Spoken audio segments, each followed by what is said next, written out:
Se faire rédiger sa thèse, est-ce que c'est un plagiat? Bonjour à tous.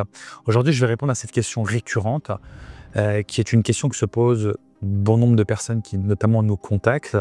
Et c'est un frein notamment pour souscrire à ce type de service que l'on propose, ce service de rédaction de thèse. Et je vais me permettre on va dire, de clarifier certains aspects pour tout simplement pour vous aider dans ce processus décisionnel dans lequel vous pouvez être. Alors, première chose, sachez que lorsque nous intervenons sur la rédaction d'une thèse, on ne fait pas tout seul de notre côté pour vous et vous passez la thèse et vous revendiquez la paternité de cette thèse sur laquelle vous avez été complètement absent. C'est pas comme ça qu'on fonctionne. Lorsque nous intervenons sur la rédaction d'une thèse, on travaille toujours de concert, dans une dynamique d'échange, de synergie, de complémentarité, de validation de points intermédiaires, de discussion. On considère que, bien que nous soyons spécialisés dans cette rédaction et que c'est notre métier depuis plus d'une décennie maintenant, on considère que lorsque vous avez choisi un sujet, que c'est un sujet qui est le fruit de vos réflexions, des expériences sur le terrain que vous avez pu avoir, que vous avez cette connaissance du terrain qui peut venir alimenter également la réflexion de notre rédacteur. Donc on est toujours dans une démarche de concert, d'accord, au même titre qu'un cours particulier, où on travaille de concert, où vous avez certes un professeur particulier, un spécialiste, mais c'est jamais nous faisons tout seul de notre côté. Déjà parce que ça ne serait pas possible en fait. Vous avez une soutenance, une défense de votre thèse derrière, et ça nécessite forcément de s'impliquer tout au long du processus. Et on travaille toujours mieux à deux. Il y a cette notion de synergie où on vous apporte des idées auxquelles vous n'auriez pas pensé si vous aviez travaillé de manière isolée, et vice-versa. Lorsque vous lisez les parties du rédacteur, vous pouvez suggérer des sources, des idées, des concepts, etc. Donc on est plutôt dans une co-rédaction. C'est comme ça qu'on le conçoit, qu'on le définit. Certes, notre aide est assez importante puisqu'on apporte du contenu, de la rédaction. Mais ça ne veut pas dire que d'un point de vue intellectuel, vous n'êtes pas associé au processus. Ça, c'est vraiment déjà le premier aspect d'un point de vue organisationnel, d'un point de vue rédactionnel. On ne fait pas tout. On est dans une démarche de concert. D'accord? Donc, ça, c'est vraiment un point qui me paraît très important et qui souvent, lorsque les personnes nous contactent, je constate qu'elles commencent à mieux respirer. Passez-moi cette métaphore, mais elles commencent à mieux respirer, effectivement, lorsque déjà j'ai précisé un petit peu cet aspect lié au fonctionnement de la rédaction.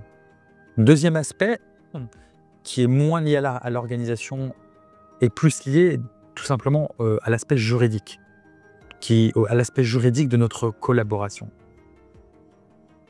Lorsque nous intervenons sur une thèse, nous sommes mandatés en quelque sorte dans le cadre d'un contrat de rédaction. Dans ce contrat de rédaction,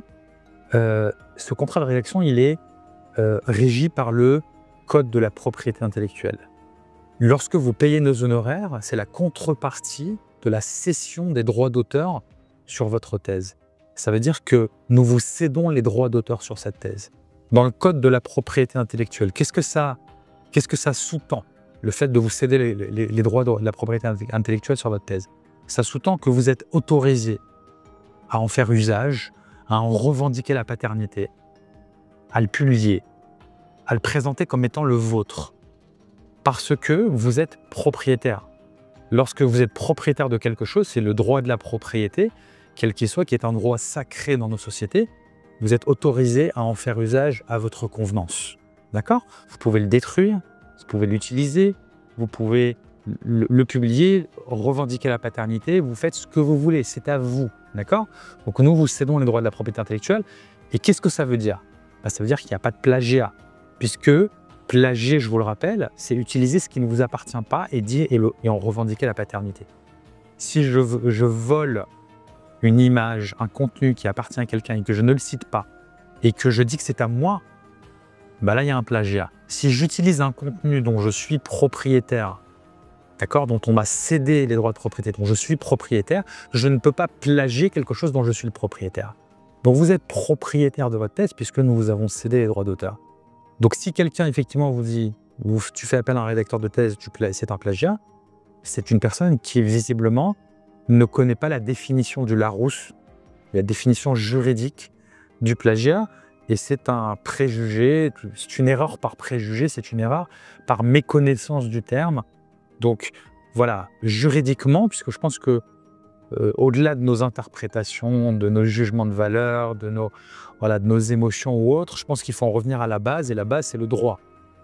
Dans le droit, les textes de loi, vous ne plagiez pas ce dont vous êtes propriétaire. D'accord? Donc, premier aspect, on travaille de concert, toujours. Donc, vous êtes associé au processus intellectuel, au processus de rédaction, d'accord? Vous suivez les travaux, vous échangez avec le rédacteur de manière beaucoup plus efficace parce que vous ne passez pas, vous économisez beaucoup de temps, vous ne passez pas le temps à rédiger, à formaliser. Et quand on a des personnes qui ont des métiers, qui travaillent à côté, qui ont une vie de famille, etc., bah, ça peut être compliqué de rédiger 300, 400, 500 pages en ayant une vie de famille, en ayant un métier à côté. Je dirais même que c'est impossible. Les journées ne font malheureusement que 24 heures et c'est parfois impossible de jongler entre tout ça. Quand on a des journées où on n'a pas d'enfants, on n'a pas de famille, on n'a pas de métier, éventuellement c'est possible. Mais on va de toute façon s'isoler intellectuellement, on va se priver d'une émulation intellectuelle. Donc il y a beaucoup d'avantages à travailler de concert. Là, je digresse un petit peu vers la psychologie, vers vers d'autres aspects, mais qui intuitivement me paraissent assez évidents. Donc, premièrement, on travaille ensemble. Deuxièmement, vous êtes propriétaire des droits d'auteur, donc il n'y a pas de plagiat. Troisièmement, vous allez éventuellement personnaliser cet écrit. Vous allez pouvoir le modifier à votre convenance.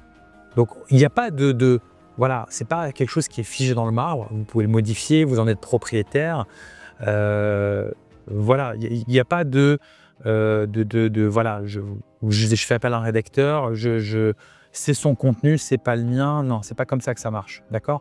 Donc voilà, il me paraît très important de répondre à ces différentes questions que vous pouvez avoir et qui sont des questions tout à fait légitimes lorsqu'on a pris cette décision de faire appel à un rédacteur et qu'il y a un vrai besoin latent de se faire aider pour des questions qui sont aussi, on va dire pour des raisons qui sont tout aussi légitimes. Mais voilà, ces aspects-là, ces questions-là, à mon sens, doivent être clarifiées pour vous aider dans votre processus de décision. Alors, ça peut ne pas convenir à tout le monde. Il y a des gens qui veulent absolument garder la main, qui veulent pas échanger avec une autre personne, qui ont des craintes existentielles qui ne sont pas mûres pour ce type de projet. Donc là, à ce moment-là, mieux vaut qu'elle le fasse toute seule. Mais si effectivement, on n'a pas le temps, on n'a pas la disponibilité intellectuelle, on n'a pas la compétence, mais on a des idées intéressantes qui méritent d'être rédigées dans le cadre d'une thèse. Et puis, voilà, il y a plusieurs besoins qui peuvent apparaître dans la nécessité de rédiger une thèse, dans le fait que vous ayez choisi de vous lancer dans ce projet-là. Et à mon sens, effectivement, on voit que c'est créateur de valeur et que ça permet de faciliter ce processus pour nos clients. Voilà, j'espère que cette vidéo vous apportera quelques éclairages intéressants sur cette question. Et puis, je vous souhaite bon courage et réussite, bien évidemment, dans le cadre de la rédaction de votre thèse.